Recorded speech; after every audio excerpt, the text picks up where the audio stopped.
Assalamualaikum warahmatullahi wabarakatuh. Tabik pun, salam sejahtera untuk kita semua.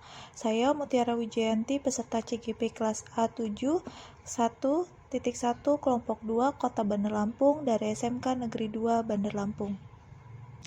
Dalam video ini, saya akan memberikan kesimpulan dan refleksi tentang pengetahuan dan pengalaman baru yang dipelajari dari pemikiran Ki Hajar Dewantara dalam tugas koneksi antar materi, kesimpulan, dan refleksi modul 1.1. Pada kesempatan ini, saya akan menyimpulkan beberapa hal yang berkaitan tentang dasar-dasar pemikiran Ki Hajar Dewantara. Adapun dasar-dasar pemikiran Ki Hajar Dewantara yaitu meliputi bahwa pendidikan adalah menuntun, kemudian pendidikan harus sesuai dengan kodratnya, yaitu kodrat alam dan kodrat zaman. Selanjutnya bahwa pendidikan itu berpihak kepada anak, setelah itu pendidikan itu bukan tabula rasa, serta pendidikan mampu mempengaruhi budi pekerti pada setiap anak. Yang pertama, saya akan menyimpulkan bahwa menurut Ki Hajar Dewantara, pendidikan adalah menuntun. Dalam hal ini, Ki Hajar Dewantara memberikan 3 konsep dari kata menuntun, yaitu yang pertama, ing ngarso sung telodo, yang artinya kita sebagai guru harus memberikan contoh keteladanan yang baik kepada siswa. Kemudian yang kedua adalah ing madio mangun karso, yaitu guru sebaiknya memberikan semangat kepada siswanya. Serta yang ketiga adalah tuturi handayani, yaitu guru dapat mendorong dan memberikan arahan kepada para siswa untuk menjadi lebih baik lagi. Menuntun adalah di mana kita sebagai guru dapat menuntun tumbuh atau hidupnya kodrat pada setiap siswa agar memiliki karakter yang sesuai dengan profil pelajar Pancasila serta dapat mencapai keselamatan dan kebahagiaan yang baik sebagai seorang manusia maupun sebagai anggota masyarakat. Yang kedua adalah pendidikan harus sesuai dengan kodratnya. Dalam pemikiran Ki Hajar Dewantara, terdapat 2 kodrat, yaitu kodrat alam dan kodrat zaman. Adapun kodrat alam meliputi minat, bakat, latar belakang kehidupan, maupun gen dari orang tua mereka masing-masing. Sedangkan kodrat zaman adalah menyesuaikan dengan zaman di mana zaman sekarang tidak bisa disamakan dengan zaman 10 atau 20 tahun yang lalu. Selain itu, kodrat anak adalah merdeka. Yang pertama, merdeka batin yang dapat diartikan bahwa sebuah pendidikan. Dan yang kedua adalah merdeka lahir yang dapat diartikan sebuah pengajaran. Manusia merdeka adalah manusia yang lahir atau batin tidak tergantung kepada orang lain, akan tetapi bersandar atas kekuatannya sendiri. Dalam hal ini, pendidikan dan pengajaran mampu memerdekakan setiap anak sebagai bagian dari masyarakat. Pada dasarnya, kodrat anak adalah bermain. Dengan bermain, anak dapat menjadi bagian dari pembelajaran di sekolah. Dan dengan bermain, dapat memunculkan pikiran, perasaan, kemauan, tenaga yang meliputi cipta, rasa, karsa, dan pekerti yang memang sudah ada pada diri anak. Yang ketiga adalah pendidikan yang berpihak kepada anak. Pendidikan yang berpihak kepada anak adalah pendidikan yang harus berhamba dan berpusat kepada anak dengan memberikan kemerdekaan kepada anak untuk tumbuh dan berkembang. Untuk itu, guru dan orang tua harus terlibat dengan memperhatikan dan memberikan dukungan terhadap minat, bakat, dan kemampuan masing-masing anak. Ki Hajar Dewantara mengatakan, pendidikan itu adalah bebas dari ikatan, dengan suci hati mendekati sang anak bukan untuk meminta sesuatu hak, melainkan untuk berhamba kepada sang anak.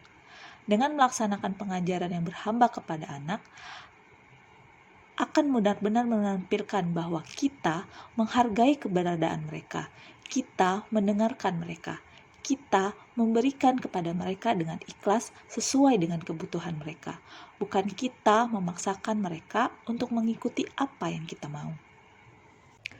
Yang keempat adalah pendidikan bukan tabula rasa. Menurut Ki Hajar Dewantara, anak adalah bukan kertas kosong yang bisa digambarkan oleh orang dewasa. Masing-masing anak sudah mempunyai coretan samar sesuai kodratnya. Sudah ada bakat dan minat di dalam diri anak tersebut. Kita di dalam pendidikannya hanya ada pada bagian yang ingin menebalkan coretan yang samar itu. Pertanyaannya, bagaimana menebalkan coretan tersebut? Menebalkan laku anak adalah dengan kekuatan konteks diri anak dan sosial kultural budayanya. Ada 3 cara dalam menebalkan konteks diri anak, yaitu dengan wiraga, wirama, dan wirasa. Kita juga dapat menebalkan konteks diri pada anak dengan sosial kultur budayanya masing-masing. Saat ini saya mengajar di Provinsi Lampung. Terdapat kebudayaan Lampung yang mampu menebalkan konteks diri pada anak yang saya ajarkan. Adapun kebudayaan tersebut adalah filosofi Piil Pesenggiri pada orang Lampung. Terdapat 4 prinsip dasar dari filosofi Piil Pesenggiri, yaitu juluk adek, di mana anak-anak nanti mampu menghormati yang tua serta menghargai dengan sesama.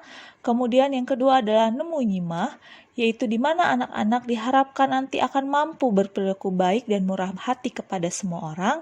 Yang ketiga adalah nengah nyapoy, di mana anak-anak diharapkan nanti mampu bergaul dengan teman tanpa membedakan teman-temannya sehingga dapat menghindari pembulian. Dan yang keempat adalah sake sambayan, di mana anak-anak diharapkan mampu saling tolong-menolong dan bergotong royong membangun dengan masyarakat. Filosofi Piil Pesenggiri ini tentu saja sangat baik diajarkan kepada anak-anak. Yang kelima adalah budi pekerti. Menurut Ki Hajar Dewantara, budi pekerti, watak, karakter adalah bersatunya perpaduan harmoni antara gerak, pikiran, perasaan, dan kehendak atau kemauan, sehingga menimbulkan tenaga atau semangat.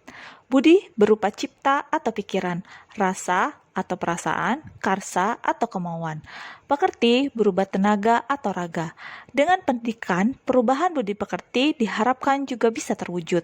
Perubahan yang terjadi harus seimbang, tidak boleh timpang. Jika seimbang, akan terbentuk kesempurnaan budi pekerti anak yang membawa anak pada kebijaksanaan. Selanjutnya, menurut filosofi pendidikan Ki Hajar Dewantara, guru diibaratkan sebagai petani dan tukang kebun kehidupan. Guru diibaratkan sebagai petani dan siswa diibaratkan sebagai berbagai macam benih. Guru berfungsi untuk merawat berbagai macam benih tersebut sehingga dapat tumbuh dan berkembang sesuai dengan kodratnya. Guru diibaratkan sebagai tukang kebun kehidupan, di mana guru mampu merawat dan menuntut setiap benih atau siswa agar mampu menuju sebuah kehidupan sesuai dengan kodratnya, sehingga mencapai keselamatan dan kebahagiaan yang setinggi-tingginya sebagai manusia maupun anggota masyarakat. Selanjutnya, saya akan menjawab pertanyaan pemantik dari modul 1.1 tentang refleksi terhadap pemikiran-pemikiran Ki Hajar Dewantara. Adapun pertanyaan pertama adalah, apa yang Anda percaya tentang murid dan pembelajaran di kelas sebelum Anda mempelajari modul 1.1? Sebelum saya mempelajari modul 1.1 tentang pemikiran-pemikiran Ki Hajar Dewantara, saya hanya memahami bahwa pendidikan adalah proses memberikan ilmu pengetahuan maupun keterampilan dari seorang guru kepada murid, tanpa mengetahui kodrat dasar setiap murid saya. Kemudian, saya hanya memahami bahwa setiap murid saya pasti memiliki kemampuan dasar yang sama. Saya tidak berusaha untuk mengetahui latar belakang, minat, dan bakat mereka, maupun kendala apa saja yang dihadapi setiap murid saya ketika dalam proses pembelajaran berlangsung. Pertanyaan yang kedua adalah, apa yang berubah dari pemikiran atau perilaku Anda setelah mempelajari modul ini? Setelah saya mempelajari modul ini, saya menyadari bahwa pendidikan adalah proses menuntun.